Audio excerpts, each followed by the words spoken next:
You're listening to the Tuesday Review. I'm Nathan, as always joined by Callum, James, and Alum. How you going, boys? Not bad.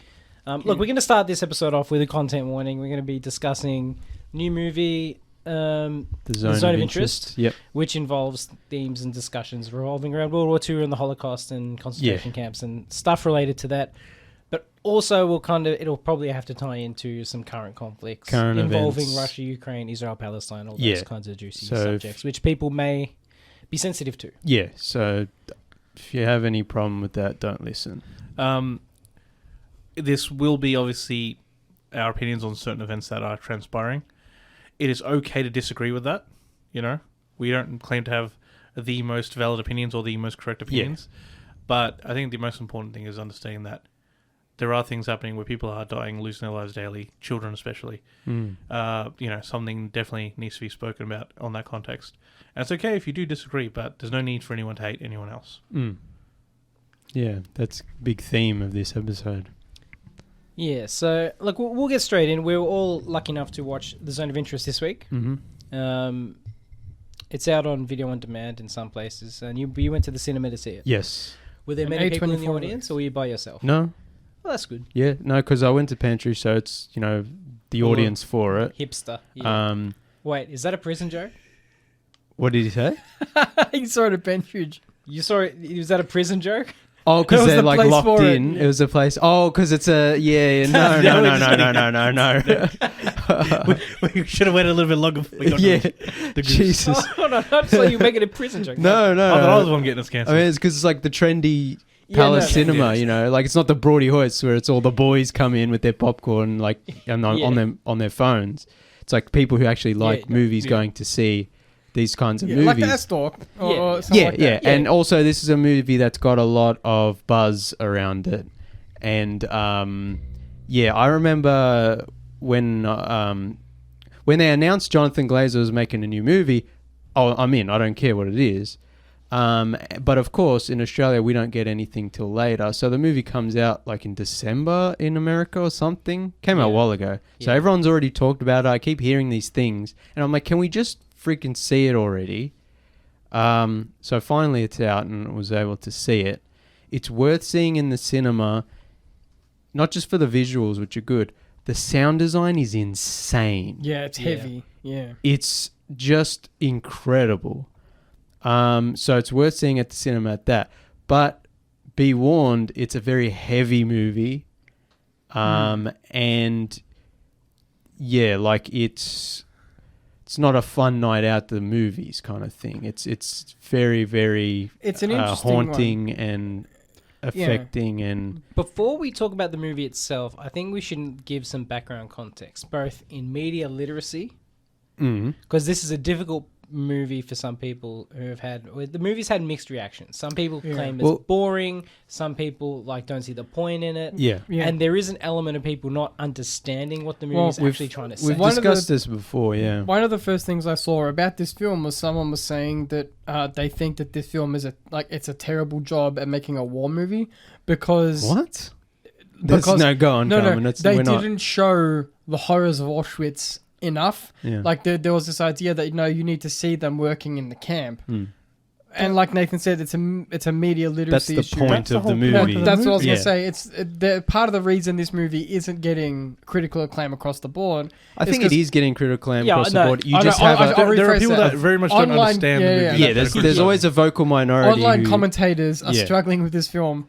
Online morons. Correct. No, online morons. 100%. Because stupid. It's one of those things where they feel like a World War II movie specifically has to show horrors X, Y, and Z to be effective. And this movie is specifically taking a different approach. This is one of the most horrifying movies I've ever seen, and it has almost no on-screen violence. I did a long review on Letterboxd, which I deleted, but in the first review, because it was too wordy, I don't want to be one of those guys that does 16,000. That's why I don't like doing reviews. You want the long stuff, you come to the podcast. This is what the podcast is. That's it. I'm like, people should be listening to us here. I'm not giving them it there. Yeah. No.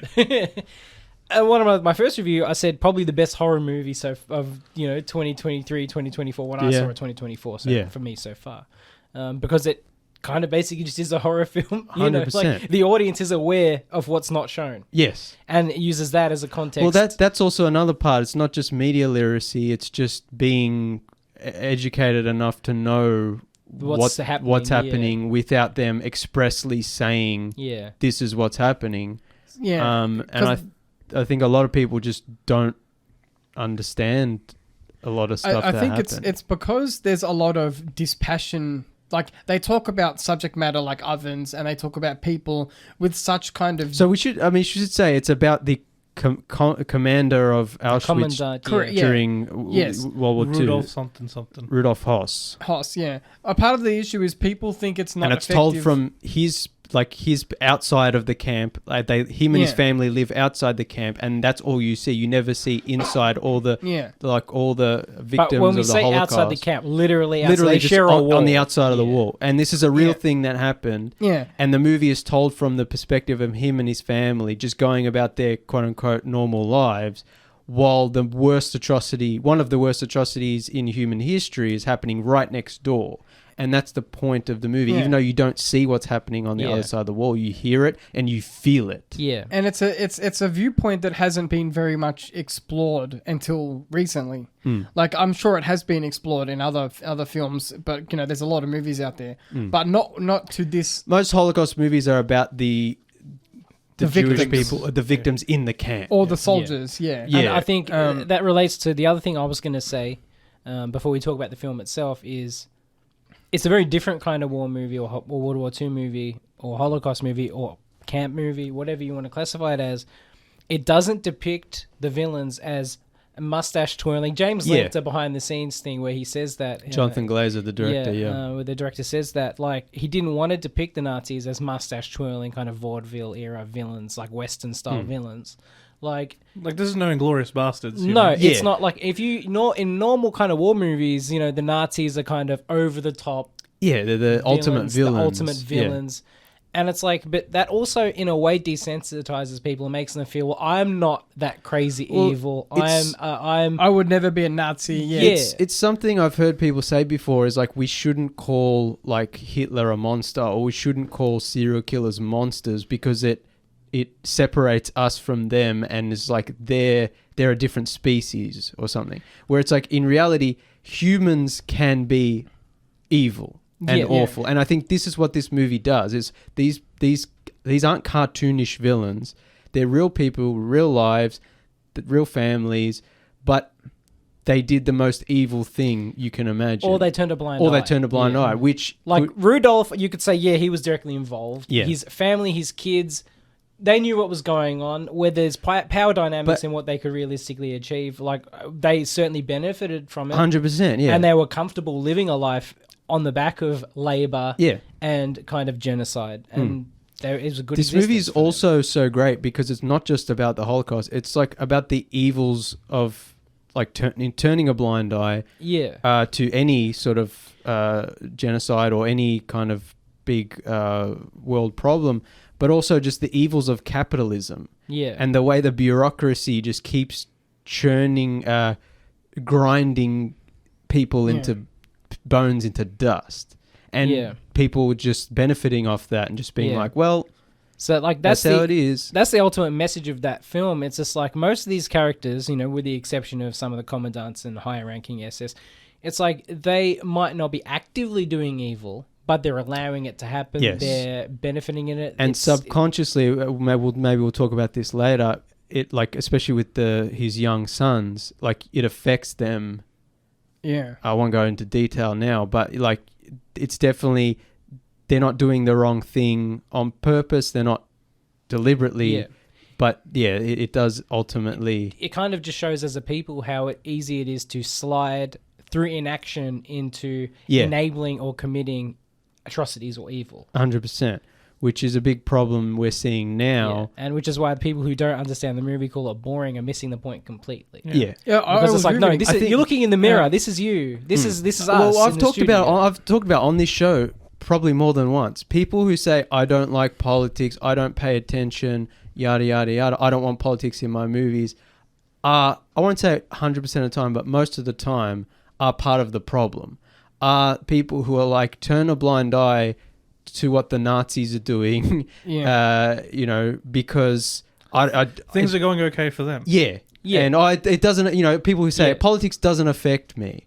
Like, those are people part of the problem. Those are the people who allow the rise of fascism and its continuing ugly head returning seemingly every Like, I mean, and that's year. that's the truth. That's kind of the secret that people don't really talk about, is that Jordan Peterson, the only good thing he ever said in his whole career was he said that most people don't realize that if they were born in 1920s Germany, they would probably be a Nazi too, or a Nazi sympathizer. Probably. Not because they're some great evil, but just because they're in that context, in that time. The system's set up to promote that idea. And the minute I watched The Pianist not too long ago, remember? Yeah, I did too, actually, And there's a scene where it's like, people are just taking their possessions. So think about it this way. The real estate that must have been made available to German nationals at the time would have been crazy. That's part of this zone of interest. Is an important part of, like, when they're going through the dresses. Yeah. And it's just like... That's what makes the movie so horrible, that right? disconnect. Is because you get the scenes... And the teeth? The teeth, yeah. Awful. And they're joking about how the lady hid the diamond in the toothpaste, and she's like, "I'm gonna order more toothpaste." I'm like, "Oh, it was, how they're like joking about how she got a coat or whatever and didn't fit her, and it's like this. Yeah. It's so No, so anyway, go on, Callum. One of the reasons it's so horrific and so interesting at the same time is because they talk about it with such a blasé attitude. Yeah. Right, which is like what makes it so interesting. Because like I was saying, everyone in the right context would be a Nazi or at least a sympathizer, right? So you get to see these people living their day-to-day lives against the backdrop of the atrocities, and they're just like, oh, cool, a new jacket. Yeah. Yeah, and people... And like we would all be, obviously it's easy to say that you're the we're exception. lefties, right? But, born in the right circumstances, we could all be those people 100%. ourselves. 100%. It's easy to say that you're the exception, but what happened to the exceptions in Nazi Germany is they were shot. Actually, that's also true. Well, that's the thing. It's like you have that kind of thing. Even if you didn't agree, you had to at least pretend to agree, which also furthered the kind of emboldenment of people that didn't. And you're also part of a system that no matter how hard you fight, you can't really change the system. No, like unless you're at the, it comes down from the top, which is a big problem. Unless you bring out the American system. There was I saw something. That's the thing, yeah. I mean, it's the thing is like, as much as we love to say democracy works and we have to vote, the evil people out, in Australia and America, especially in the UK, like we're seeing now is like, does that only go so far? I don't know. Anyway, what were you saying, Callum? Oh, I was going to say like the normal people can only do so much, right? Because, the Night of the Long Knives happened. You look at Russia, for example. What happens to Putin's opponents? Yeah. They fall out of windows. A bit convenient, but, it happens. Unalive themselves by getting 2 shots in the back of their head. And then they put themselves in a suitcase and zip it up. Yeah. So even if you're listening to this podcast saying, I would never be a Nazi, I'm a good man. Well, good men tend to disappear under fascistic regimes. I'd also like to add that, again, with the people getting angry of, why are you showing these people in a, we'll call it, normal-ish context? But that is the ultimate truth of the situation.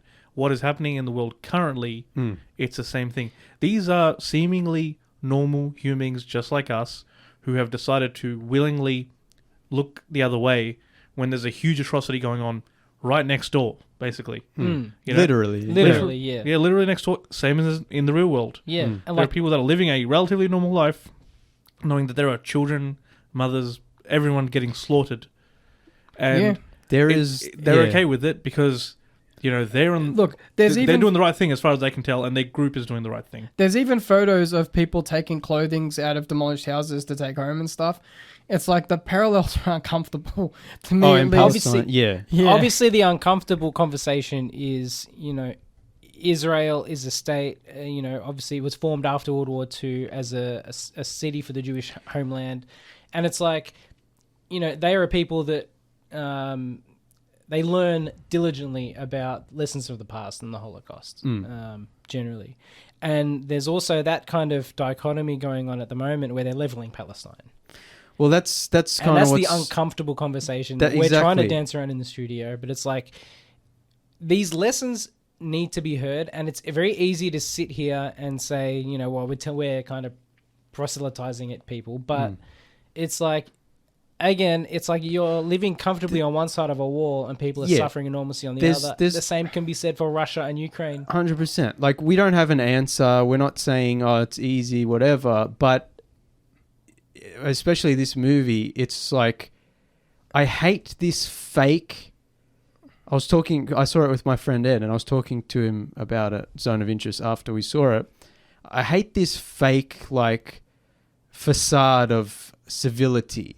The Nazis in this movie are all like, you know, well dressed, gentlemanly, you know, and the way they chat, you know, it's very formal, but they're talking about the most awful genocide, and they're just awful people. Like, they're talking about paperwork. Exactly, and it's like, and it's what happens now, where we all pretend, like politicians pretend, like it's this fake, like, can't we all get along? Yeah. And then, like, the US goes and, like, vetoes a ceasefire. Yeah. And it's like, stop pretending. Yeah, that's right. You're not the enlightened centrist. You're not the smart, whatever. Like, you're doing the objective wrong thing. You know, a friend of the show, Julian, wanted to know more about this conflict that's going on in the Middle East.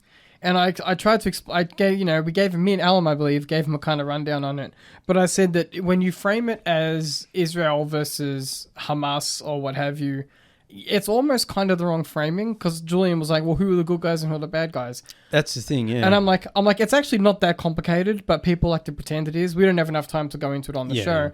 But I said, all people need to remember is that the children are innocent. 100%. That's it. Like I said to Julian, if you have to pick sides, you pick the children. That's who you go for. Get the children out safely. Yeah. The people who are not involved in the conflict, just let them out. Let them survive. You know, and then if you want, I guess you can level the place or whatever, as long as no innocent people die, that's on you. And like, that's what we have to remember, is that like you can label all these conflicts, whether it's Ukraine and Russia, the Middle East, wherever the conflicts are happening. Just don't kill the babies. No, 100, like, legitimately. Yeah, and stop trying to mental gymnastics your way into justifying it. Yeah, that's right. Because I'm like, okay, so there were, you know, a lot of innocent people died on October 7. That's unfortunate. Oh, yeah. That's a fact. It was horrendous. Over 30,000 innocent Palestinians. Well, not all of them were innocent, assumedly. Yeah. Well, at least a lot of them were children. Kids. Yeah, well, that's what I was going to say. So when people talk about Palestine, at least in this instance, they try. A lot of people who are for the war, they try to make it out that, like, you know, most of the people in Palestine are like gun-toting men or whatever. But the median age of Palestine is like 13 years old. Gaza is A very the young area. most densely populated city in the world. It's also a very young country in terms of population statistics. At least in the area. I didn't know and that. The fact that I'm drawing, you know, this whole thing is about drawing parallels. When you have enclosed them around on all sides, you're patrolling the ocean so they can't get out that way. And the only way they could possibly go is south to Egypt. And you've talked to the Egyptian government to block that as well. You've enclosed these people into a camp-like environment, and you are massacring them. And every time you tell them to move to a safe area, the last time you then bomb that area. Yeah. The last time this parallel was drawn in an official political capacity was by David Cameron, at the time the UK Prime Minister, and he said that exact thing when he went there. He's like, I see parallels here. And he got into a lot of trouble for When that. was this, like 20 years ago? This was when he was Prime Minister many years ago. Yeah. And he went there, even back then, and he was like, this seems a bit much on the nose. You know, this is a bit... This is what's crazy. It's like, it's been that way since like the late 1940s or the 50s. At least the 50s or 60s. It's always been that way. It's just now it's coming to a head where... The population keeps growing in the same space. And every, like, America especially is just turning a blind eye. Yeah. I mean, they've always turned the blind eye, but now especially it's just like this, again, this fake facade of like, oh, you know, there's got to be a better solution. Yeah. Maybe we should... Politics is the ultimate enemy here as well, because even America, you look at, they've got all kinds of the word I'm looking for. They donators. Yes, yeah, They give the money to the politicians NGOs and so on. They give money. There's a word Lobbyists. for it. Lobbyists. That's yeah. the word. They kind of lobbyists and businessmen, will grease the hand of a politician to veto a certain thing or to give less money or more money to different causes. So politics in America, especially, is kind of it's rotten from the inside anyway. Yeah. So it's when you also try and draw these parallels to you risk being called an anti-Semite, yeah, which we're not. Yeah. But one of my argument points comes from Norman Gary Finkelstein, whose both parents were Holocaust survivors. Both his parents were Holocaust survivors. And he is a political activist. He's obviously on one side of this. And it's strongly always been his opinion that what Israel is doing to the Palestinian people is basically on par. And that's one thing people need to realize is that it's not the Israeli people who want this, it's the government. You know what I mean? Like, we don't see the Israeli news. There's protests going on all the time to a lot of younger Israelis want a two-state solution. But the older, it's like in most countries, right? You get the older politicians, they want it their way. Yeah. And they keep getting voted in, and the young people keep protesting, but nothing happens. And then they rig it so they can't. And the right wing, get as voted out, in most countries, the right wing plays dirty. The hard right conservative factions, they fight a lot dirtier than the more democratic kind of leaning parties. So that's one thing to remember. It's the government, not the people. Because the people are apparently very reasonable. You know what I mean? Like, imagine being a young person and seeing the apartheid going on. You'd feel dirty, naturally.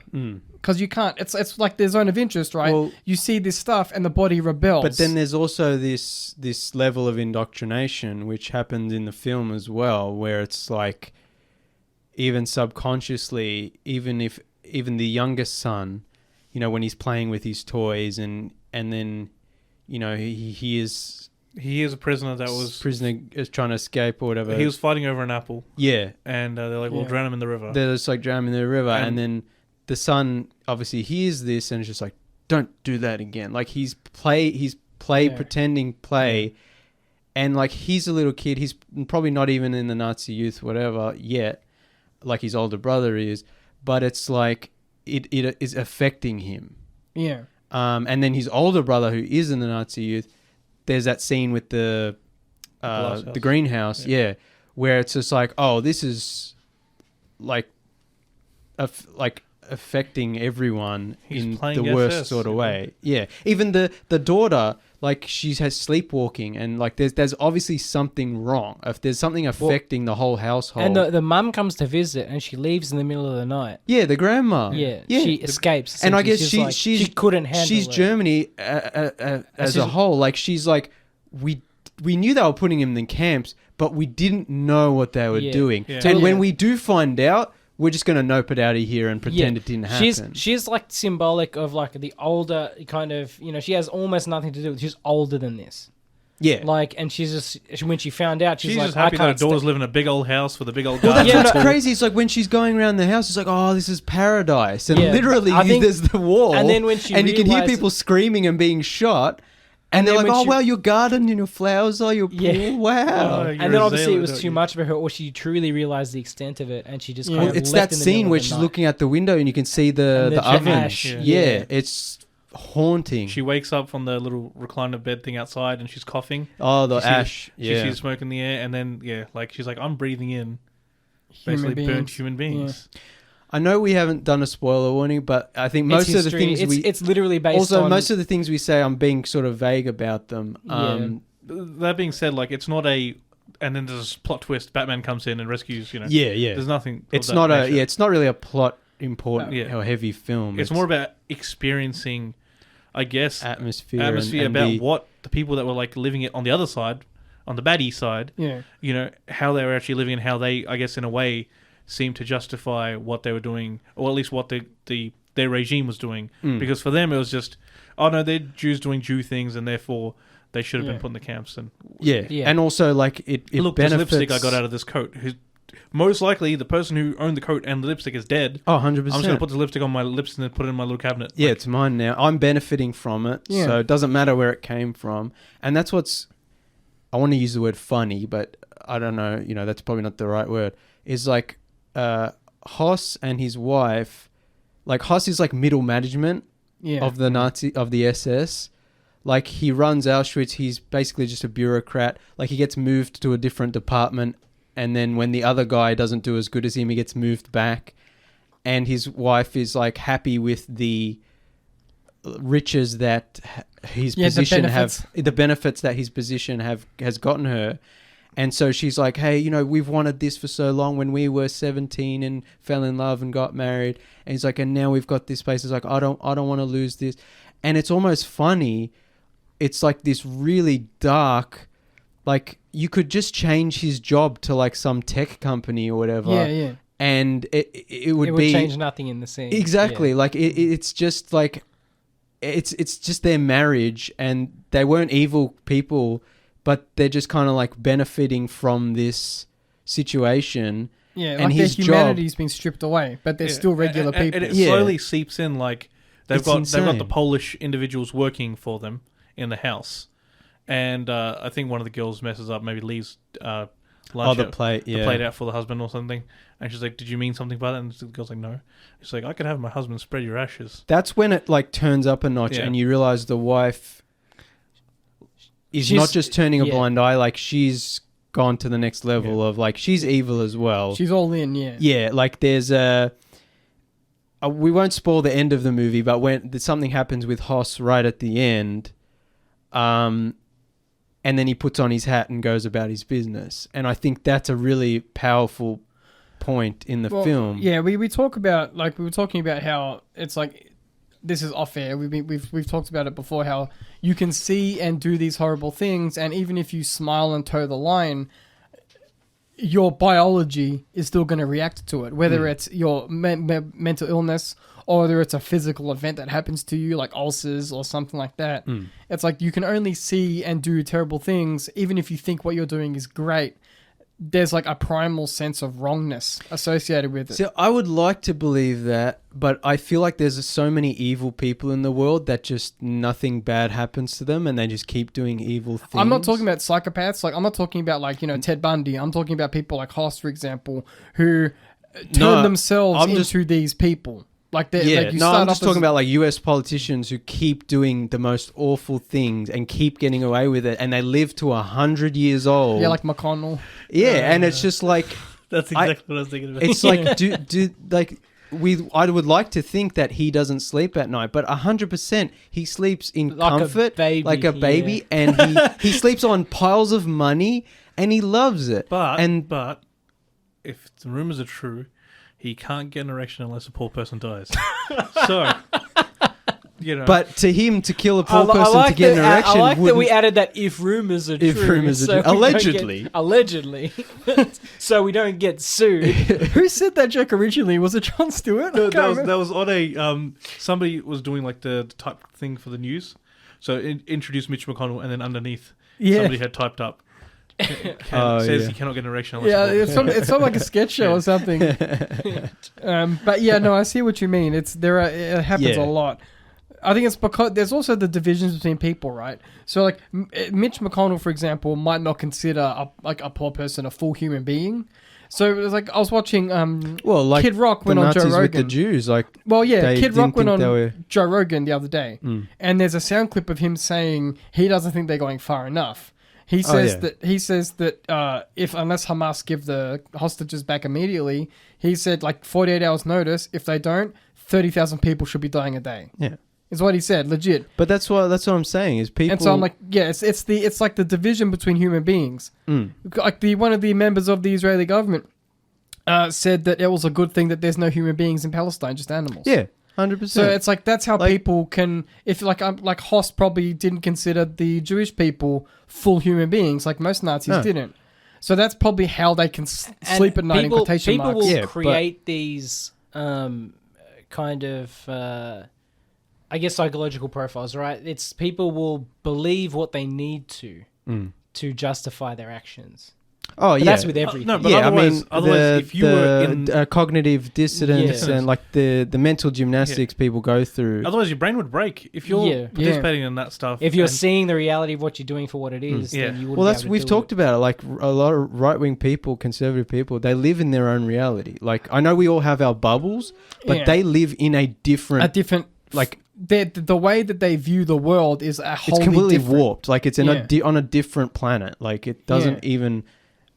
it's a real thing. Yeah. The Overton window has swings so much that it's like I saw a thing on Twitter the other day that was like the Republicans of Reagan's era would be considered like bleeding heart lefties now. Yeah, which is crazy because of how right wing they were. Yeah, and it's like, and that's how far we've come. Yeah, and now they're like, "Oh, Putin's the best. We love Putin." Yeah, whereas like better Russian than Democrat. Reagan would be like loading a handgun in Congress. Yeah, no, it's insane. Look, we'll be back. Let Alan. Do you want? I'll come back from break. Okay, look, we're going to be right back after these quick messages. You're back on the Tuesday review, talking the zone of interest and the parallels it leads to in our current time. Mm-hmm. Alan was about to say something before the break. This is now back to, I guess, more of the film aspect of it. Yes. I think I could count on my hand probably maybe there was about 6 different scores in the whole film.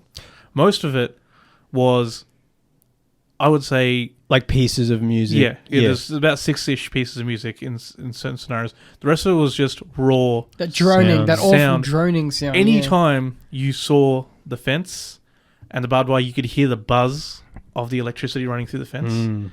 And so anytime there was about to be some silence, the buzz was there to remind you. It's like, obviously, they have tuned themselves out to it. Us as viewers. It's so oppressive. It's always there. It's always there. Even when they're in the house or like further away from the camp, there's always this grumbling. And then the constant just gunshots, screams, yells. That's always happening. Any scene that's near the house, it is just happening. And that's probably what eventually the mum, when she came, it did affect her, because initially she's like, "Oh, look at the gun," but you can still hear in the background. You can still hear in the background. Yeah. And eventually got to her to that point. That I thought was awesome, like movie making. Yeah. Same as when he's viewing, I guess, looking around, and you just hear the train and see the smoke from the train coming in. And that is, that's another load of, Jewish prisoners that are going to meet the same fate, that are going to get, and you don't see any of it. You don't see any of it, but you just know it's happening. And that's very, very good storytelling, where, again, you as a viewer need to be responsible enough to understand that, rather than be like, they didn't show me and they didn't say it, so I don't like it. I do like there's one scene I do like where they're having like a little trip to nature and they're kind of kayaking down the river. Oh, yeah. Oh, yeah. And then they stop and the kids are playing in the river. Yeah. And then they find out the river's tainted, the river's polluted. He's fishing and he sees like a piece of a skull, I think. Yeah. And then he gets the kids bodies out and he freaks out. Yeah. I'm just like... And I'm like... See, now he's kind of realizing... It's like a horror movie. But it's so absurd, and they're like washing it. It's like, it's okay. And I'm like, you did this. But that's it's kind of symbolic of like... The outside of the camp is like that walled garden. It's the paradise. Yeah. And there's that scene where it's like... It's entered his paradise. Yeah, now it's affecting him. Now it's affecting him outside. But it's still his fault. No. It is his fault. And he's acting like, how could this happen? Yeah. But that is a good scene because it kind of symbolizes that it does affect it's his life outside the camp. Yeah. And he doesn't expect it to show up there. But of course it does. Yeah. I did think it was cool, and this is like, take this very, very lightly, how like the car number plates had like the SS at the front. I'm not saying that was cool. It was like SS cars. I put in the I put in the chat. Yeah, German Nazi fashion. Yeah, Hugo Boss. No, I put in the Tuesday review chat. He wears an SS singlet, and I'd never seen anything like that before. And I was like, that's why this film is so interesting, because it's like really interesting costume design. I mean, it's like it's period appropriate. It's a government car. It's not like that's a Nazi mobile. No, it's a government car. Same as like we've got a little crown for like the Governor General or something, which is pretty. I'd say, look, if the situation around the Nazis and the SS weren't as what it was, that would be a cool looking logo. Impeccably dressed. Again, but that's another thing. You know what? They want people over through marketing and iconography and fashion. The young Nazi costume that kid was wearing, the scout uniform. So that was cool. Again, so like if you're a kid, obviously, but if you're a kid, an impressionable kid, and you see these figures and they look amazing.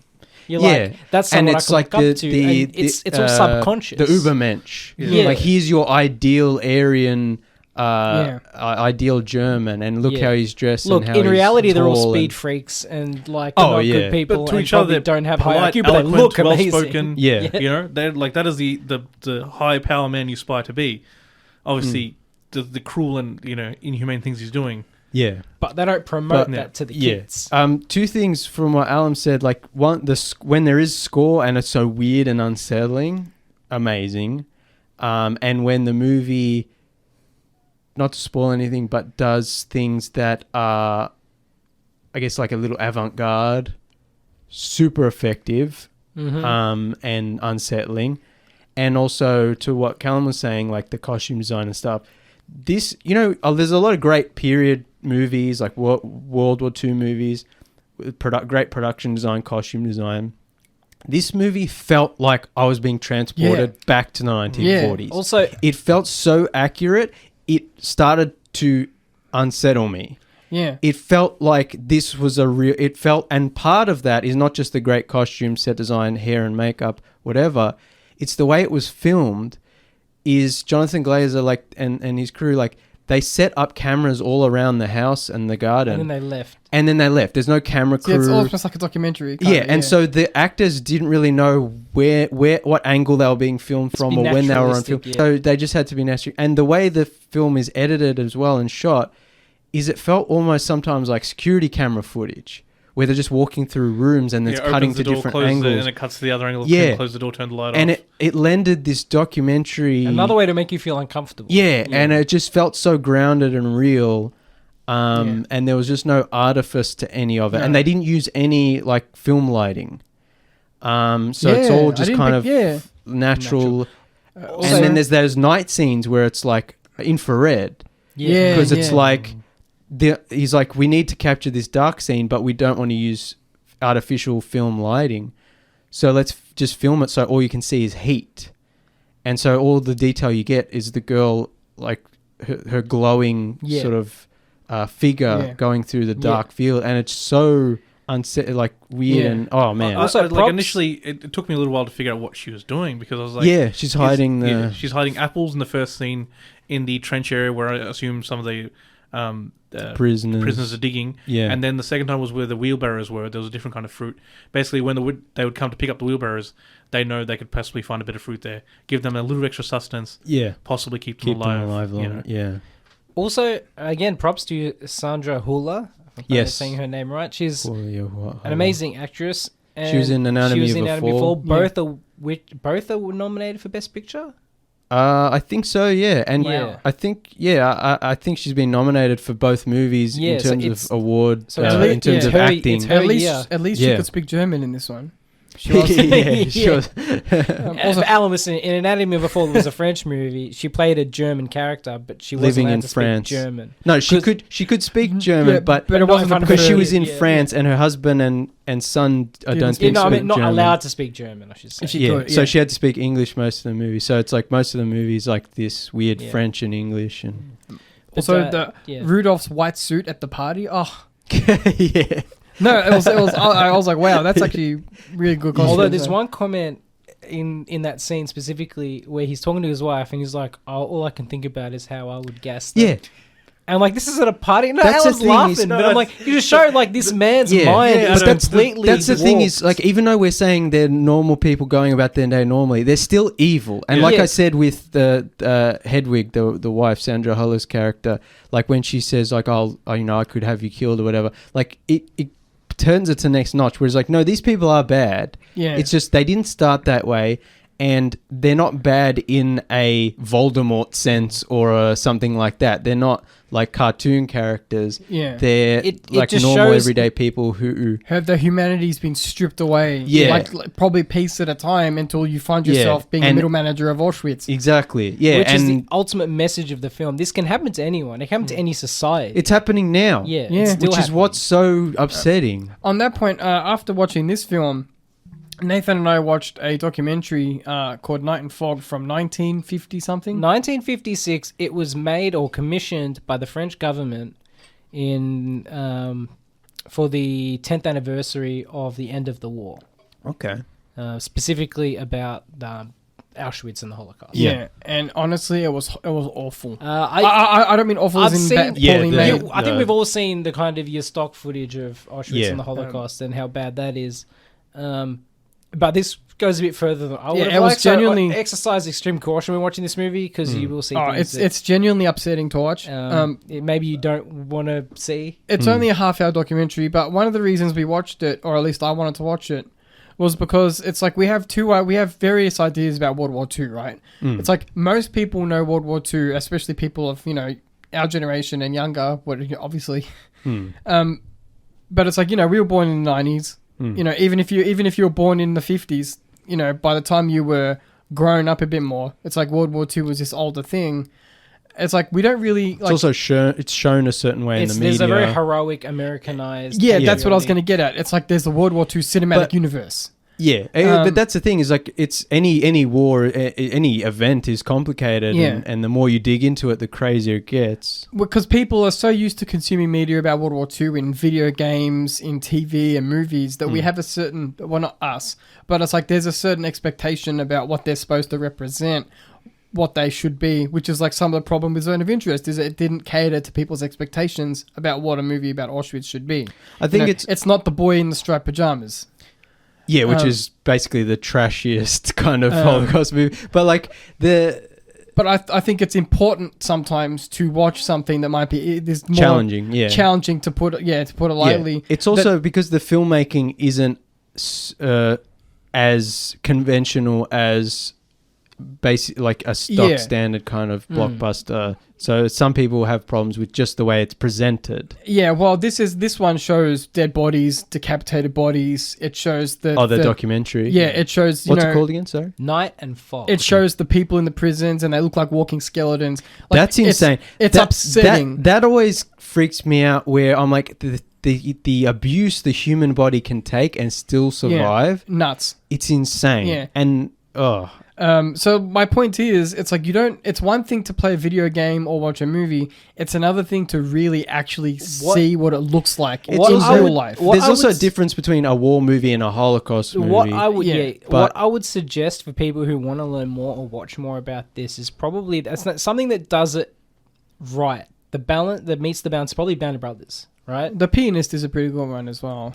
Well, Schindler's List is the ultimate Holocaust movie, but these are all different parts of or different perspectives of the same sort of event. But the overarching thing I'm going for is it's like I was thinking about it after we watched it, and me and Nathan talked about it as well. People like Tony Bennett, Nathan was saying, liberated the camps, but they never spoke about it, and the things they saw made them become pacifists or whatever. He wrote about it a little bit in his autobiography, and he said all he spoke about it was that he saw things no one should have seen. Yeah, and it's like real violence is a lot different than it is in film or TV because it affects you differently. And a lot of people in the world could stand to understand that it's like, you get those cops who wear like the Punisher logo because they think they're hardcore. Yeah. It's like, well, no, it's like violence isn't cool in real life. No. And it's like a lot of people grow up. And it not only affects the person you're hurting, it affects their family. And it's like, there's generational trauma. And the Holocaust kind of has affected so many people for the last 80... what are we now? 80... I watched... I forget... I think it's there's a YouTuber called Xiaoma NYC, and he speaks Chinese mostly, and he kind of like 90 years ago. He does the whole kind of listening to Chinese people speak about him and then responding, and the kind of like just the general YouTube shenanigans that people get up to. Oh, okay, yeah. But he did a mini series because he lives in New York. He did like a mini kind of series. He's Jewish. He did a mini series about the ultra-Orthodox community in New York City. And he had to get a guide and all this kind of stuff because even though he's Jewish, he's not part of that. Oh, no, it's like that whole situation in New York City with the ultra-Orthodox neighborhoods, basically, they won't talk to you, they won't acknowledge your existence. It's their own little country inside New York City. Yeah. New York City. Yeah. And why are you laughing, man? I just got reminded of the video. Yeah, the tunnels. We're not talking about that. Out of I'm just like, that's another issue. Oh, the tunnels. No, I'm not talking about the tunnels. Okay, let's leave it there. Yeah, let's leave that there. That's not what I'm talking about. but they had a guide, to I guess he had a guide to Show get him into the around, neighborhood, and the guide, who was another Orthodox gentleman, who he kind of knew, he went on to explain that a lot of the issues in that community, you know, Alam's kind of talking about there, or alluding to, stem from generational trauma. A lot of the Holocaust survivors, they moved to New York, and they had a lot of trauma.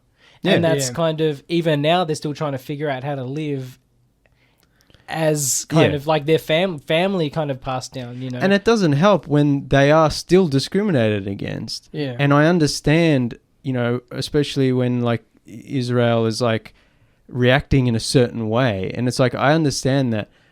But on the other hand, you're kind of doing what was done to you. Yeah. And then... Yeah, violence begets more violence, begets more violence. Yeah, and then just saying, oh, it's anti-Semitic if you disagree. And it's kind of like... Well, no, it's like, an atrocity happened to you and you respond by literally destroying a Doing city. the same. It's also not the same. It's not, the reaction is not necessarily justified. A lot of people have said over the years that it's not anti-Semitic to criticize a government. No, because exactly. it's like, you know, like don't or get to me wrong. criticize the violence of it. I'll admit, if it was Abraham himself, like the person who created the religion governing the country, well, then maybe you could make that argument. But it's just some dudes and some women, presumably, like the Knesset or whatever. It's just it's a government like any other Western democracy. Yeah, like that's all it literally is. The religion is, as far as I'm aware, it's in their constitution, so they're technically a like religious country, whereas other Western democracies are secular. But it's still just a government passing laws and doing things. It's not bigoted to criticize a bill that passes. You know what I mean? It's just a functional democracy. Meanwhile, Russia says they're a government, but not really. There's a difference. I don't think they've ever been a government. They always have an election, and Putin always wins by like 95% of the votes. It's great.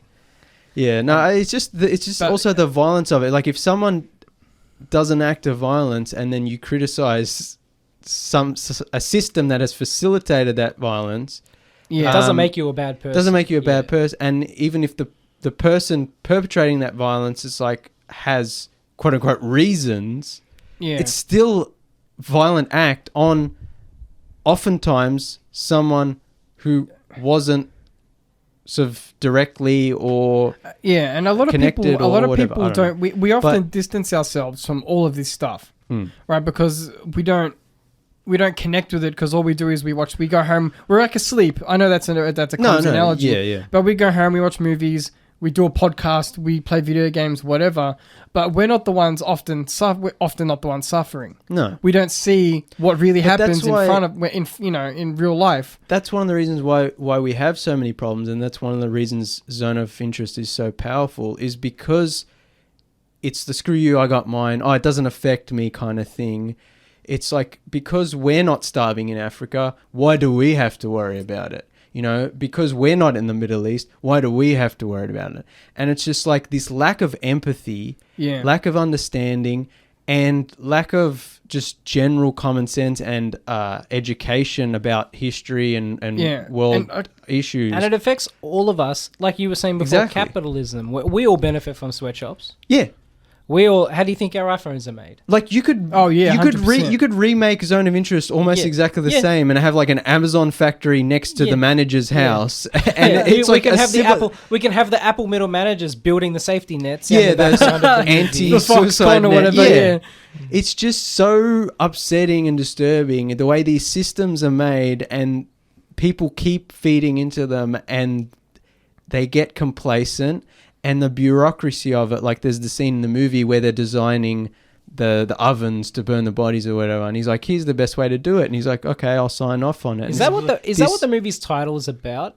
Because they use the word zone in the movie, and they're talking about how if they change the oven to work this way, you'll be more efficient. You know what? I'm not sure. And I think because he's pointing out a specific thing in the design of the oven. Who cares? But like, I'm pretty sure the title refers to the zone of interest being an actual... The efficiency in the oven they can get by if they change that's even more disturbing. Yeah, but I think that's what the title But that's refers like to. this kind of... Yeah, like I was saying earlier, this constantly moving machine where the gears just grind and grind and grind, and people don't even realize the awful things that it's doing and that they're facilitating. and they just keep going along with it. And that's what's so crazy about the end of this movie, which I don't want to spoil, but I do want to say one thing, is the pile of shoes always freaking upsets me so much. Because of the scale of it. Yeah. Yeah. But I'll say it vaguely, when you see someone cleaning, the fact that this thing happened and these these apparatus machines of death were made, and then all these years, decades later, there's just people cleaning them because they're in a museum. Yeah. It's absurd. It's insane. It's absurd, but I understand it. No. It's important. It's important, and they should have it. But you can see the disconnect of it's crazy, and the way the movie ends. I don't want to go into it. I can't really spoil it, but it's just like that's what that middle manager Hoss was working towards, was being evil, and then ending up being a cleaning lady, dusting his legacy. Yeah. And I'm just like, everything's insane. Everyone is insane. Everything is absurd. Life is stupid. On a slightly related note, why can't we just be kind? Exactly. Nice. On a slightly related On a slightly related note, the message this movie gives, I don't know if you boys watched the Four Corners segment. I watched the interviews at least. Oh, about the CEO guy who... Yes, it specifically kind of focuses on fresh fruit and produce. The price gouging thing. The price gouging. And it's just interesting to see, the perspective of these farmers, how they're also being priced out because convenience for us, the shoppers, comes first, and we want cheap prices. And so the supermarket's like, this is what we're going to pay. Oh yeah, like a $90,000 load of cherries, they gave just over $5,500 for. Yeah, so it's just interesting to see these kinds of attitudes, our willful ignorance as consumers. It all scales. Yeah. And even at a local level, we're still guilty of it because we want good, 100%. Cheap we want give me convenience or give me death. It's one of these, I believe, if I'm not mistaken, one of these farmers or one of these experts said in the next 10 years there'll be no fruit grown here. Because you literally can't survive on the money that a lot of these supermarkets will give the growers. Like our clothes and electronics and everything else we buy, it'll be shipped to countries that have exploited labor, basically slave labor. And we just keep going along with it because it's convenient. And the more we try to... We're stuck in a system that allows it and encourages this behaviour. This is why we have to burn it all down and start again. We haven't had a good political episode for but if we a burn couple it all of down and years. start again, what's the chance that it will be the same thing? I will say, in case this does go very, very popular and we get accused of being... I doubt it, yeah. No one listens as it is. It'll be the opposite of popular. Do you think the two people who listen to this podcast will even make it to the end of this one? Probably not. But if they do... They're real ones if they do. Shout out to you. Not to be like, my genocide was better than your genocide, no. But as a... man born in India to a Sikh religion in the state of Punjab. There was in basically the 1984 till about the, I think, late 80s to about early 90s, there was a Sikh separatist movement which is actually rekindled recently. And there was basically a genocide of the Sikhs, particularly in the main city of Delhi, when the Prime Minister at the time was assassinated. Because the individuals that assassinated were Sikh security guards. They basically ended up killing about 17 to 20,000 Sikh civilians. Jeez. This is basically, and it wasn't, again, military killing them. This was their fellow people, their neighbours, dragging them out on the streets, putting ties around their necks, lighting them on fire, raping, pillaging, that sort of thing. Just because they're a different religion? Yeah, because there was a movement going on to say, we want to be a separate state of our own, we don't want to be part of India, the government was obviously not looking after us. And there was obviously assassinations. What the place known as Golden Temple, Harmandir Sahib, was under siege by the military, basically. So they brought in tanks and everything else and killed a lot of civilians there. So there was, there's a lot of smaller genocides on so many different cultures, so many different groups around the world. It's the Muslims in China. It's happening too. Yeah, the Uyghurs. It's happening everywhere all the time. I think we kind of just forgot about that, didn't we? That's the thing. Is so much awful things happen all the time. Again, it's the price of convenience. There was no one wants to upset China because China's where we get a lot of cheap things. Exactly, but the it's Rohingya also in Myanmar, I think. Yeah. Like, and because there's so much awful stuff happening all the time, it's like it keeps snowballing, and you forget about the last awful thing that happened. Like Ukraine, like when was that? 2 years ago that it started? Yeah. And now eyes are on a different conflict, and Ukraine is not getting as much support as it was previously. Meanwhile, Yemen's been doing smashed. Well. You know? Like it's like the school shooting problem in America. It's like it just keeps happening, so you kind of just forget, and it becomes part of normal everyday life, and they just live with it. And I'm like, it's insane. How? Look, we don't have a solution here. No. All we can do is encourage people to be aware and empathize. And I think Nathan said it. What word did you use in your letterbox review for Zone of Interest? Essential watching? Essential viewing? Essential watching, yeah. Yeah. I think this movie is one of the best of the year, of last year. Yeah, 100%. One of the best, probably, what did Spielberg say? The best Holocaust movement's my own, or something like that. Well, humble brag. But it is such an important movie and such a well-made movie. This is the kind of movie they should teach in schools. Yeah. With That's context. exactly what I was going to say. Yeah. And why it's shown from this perspective, and why certain people don't seem to understand why it works so well and why it is upsetting. The fact that you don't see anything and that they do turn a blind eye is the whole freaking point, and is what is sort of happening, was happening then, is happening now, continues to happen, and is what's so powerful about the message of the film. Yeah. Like every single time you think about the Holocaust, it's been, like you said, at this point, nearly 90 years. Excuse me. And you think, what kind of horrible monsters could have done this? It's not monsters. It's people like you. It's human beings. Yeah. And it's happening today. It's human beings just like you, just like me, who, under whatever pretense, think they are part of the good guys, and what needs to happen. And what's actually happening is this horrific massacre of innocent individuals.